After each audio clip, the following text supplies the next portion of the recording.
Berikut ini update terbaru dari tragedi kematian satu keluarga di Kalideres, Jawa Barat. Sembari mencari penyebab meninggalnya korban, polisi menemukan sejumlah fakta tentang keempat korban. Ternyata diketahui Dian, sang anak, meninggal paling terakhir.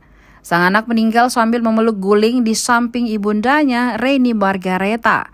Jenazah Dian berada di atas kasur sambil memeluk guling. Dikutip dari Kompas.com, Dian merupakan anak dari pasangan Rudianto Gunawan dan Reni Margareta. Direkum Polda Metro Jaya, Kombes Hengki Haryadi mengatakan, jenazah Dian ditemukan persis di samping ibunya. Berdasarkan penyelidikan polisi, Reni Margareta diduga meninggal dunia paling awal dari yang lainnya. Saat ditemukan, jenazah Reni sudah mengering karena terjadi mumifikasi. Meski demikian, kondisi jenazah terlihat terawat dan kamar lokasi meninggalnya juga masih rapi. Sementara jenazah Dian posisinya sedang memeluk guling di samping ibundanya. Sejauh ini, polisi masih belum mengetahui penyebab kematian mereka. Usaha lain, dokter forensik berencana meneliti feses yang ditemukan di rumah tersebut.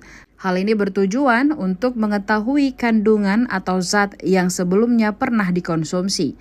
Hasil penelitian feses ini diharapkan bisa menjadi titik terang untuk mengungkapkan penyebab kematian.